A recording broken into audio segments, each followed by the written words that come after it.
3,000 years before modern intelligence agencies existed, Egypt had already mastered the art of spying. The pharaoh's information network stretched across deserts, foreign kingdoms, and enemy courts. It was invisible, it was ruthless, and it was everywhere. This is every rank of the ancient Egyptian spy. Rank 1, the street informant. He was not trained, he was not recruited in any formal sense. He was simply a man who heard things, and understood that information had value. The street informant was the foundation of Egypt's entire intelligence network. Merchants, beggars, tavern workers, market vendors, ordinary people living ordinary lives, who passed what they heard to the right person for a few extra coins. He listened for specific things. Complaints about the pharaoh, talk of rebellion in the markets, foreigners asking unusual questions about the grain stores or the military roads. His payment was small, his risk was considered equally small. After all, nobody suspected the man selling bread near the harbor. That invisibility was his only protection, because if the wrong person noticed him listening, there was no official rank to hide behind, no government protection to claim. He simply disappeared, and nobody came looking. Rank 2, the border watcher. Egypt's borders were not lines on a map. They were living, breathing threats. Desert tribes to the west, Nubian kingdoms to the south. The constant pressure of foreign powers from the north and east. The border watcher was stationed at these pressure points. He lived in small outposts, remote desert forts, trading crossings where caravans from foreign lands passed through daily. His job was observation, count the soldiers moving through, note the weapons they carried, identify faces that appeared more than once. He reported through a chain of messengers that could carry information from the border to the royal court in days. The border watcher was the first rank that received formal acknowledgement from the state. A small ration allocation, basic housing, the understanding that his reports were read by people with actual power. But formal acknowledgement came with formal expectation. A border watcher who missed something significant, a troop movement, a suspicious caravan, a foreign diplomat traveling under a false identity, did not receive a second chance. Egypt's borders were too important for learning on the job. Rank 3, the temple spy. This is where Egyptian intelligence became something extraordinary. Egypt's temples were not simply places of worship. They were the information centers of the ancient world. Every significant event in Egyptian life passed through temple records. Births, deaths, land disputes, tax payments, criminal proceedings, foreign trade agreements. The temple spy operated inside this system. Officially he was a scribe, a record keeper, a low-ranking priest's assistant. In reality he was reading everything. Cross-referencing names, identifying financial inconsistencies, tracking individuals whose temple records told a different story than the one they presented publicly. A merchant who claimed poverty but whose offering records showed consistent wealth. A regional governor whose land registry didn't match what his tax declarations reported. A foreign trader whose travel documents were slightly too perfect.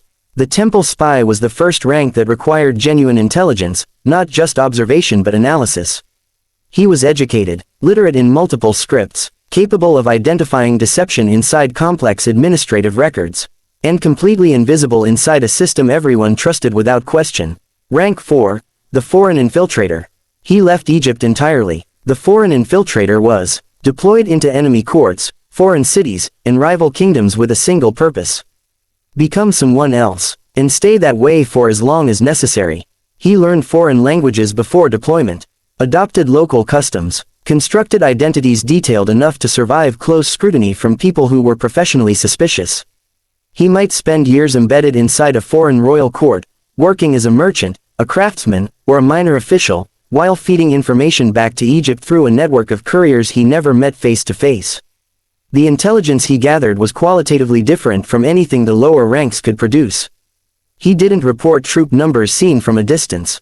He reported what foreign kings said privately to their generals, what alliances were being negotiated behind closed doors, which foreign officials were dissatisfied enough with their own rulers to be useful. The foreign infiltrator was among the most valuable assets the pharaoh's intelligence network possessed. He was also completely expendable. If his cover collapsed, Egypt would deny any knowledge of him without hesitation. Because acknowledging him meant acknowledging the operation, and that was never going to happen. Rank 5, the royal deceiver. Inside the Egyptian court itself, among the advisors, the priests, the generals, and the officials who surrounded the pharaoh daily, There was someone whose entire function was deception, not gathering information from outside Egypt, shaping what people inside Egypt believed. The royal deceiver, operating under titles that concealed his actual function, was responsible for managing perception at the highest levels of Egyptian power. He fabricated military victories that hadn't happened, to stabilize civilian morale before a difficult campaign.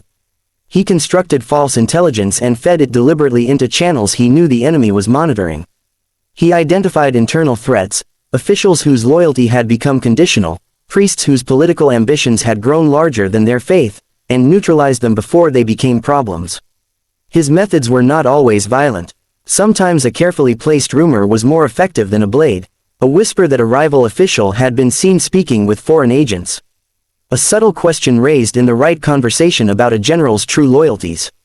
Reputation destroyed, career ended, threat eliminated, no blood, no evidence, no witness. The royal deceiver understood something that most men at every rank below him never grasped. The most powerful weapon in Egypt wasn't the army. It was the story people believed. Rank 6, the Eyes of Pharaoh. Above every other rank in Egypt's intelligence structure, there was one position that had no official title, no formal record in any administrative document, no name attached to it in any temple inscription. The man who held this position was known internally by a single phrase. The Eyes of Pharaoh. He did not gather intelligence himself. He controlled everyone who did. Every street informant, every border watcher, every temple spy and foreign infiltrator and royal deceiver in Egypt's entire network reported, through layers of cutouts and intermediaries, ultimately to him. He had direct and private access to the pharaoh. Not through official channels, not through court appointments, directly, privately, without record. He decided what the pharaoh knew, which threats were elevated for action, which were quietly buried, which foreign powers were positioned as enemies and which were quietly cultivated as assets. In a civilization built on the absolute divine authority of the pharaoh, the Eyes of Pharaoh was the one man who understood that even the God King on the throne only knew what someone chose to tell him. And that man was him. The position carried no ceremony, no public recognition, no monument built in his name, because the moment his existence became visible, his usefulness ended, and in Egypt, men who stopped being useful to the pharaoh had a very specific and very permanent way of disappearing. Outro. 6 ranks, an empire that lasted 3,000 years, and a shadow network that most historians still don't fully understand. From a street corner informant with nothing to lose, to the one man who controlled what a god king believed about his own empire. This was the real intelligence machine of ancient Egypt. If this is the kind of history you've been looking for, subscribe to Vexmark. New videos drop every week, and it only gets darker from here.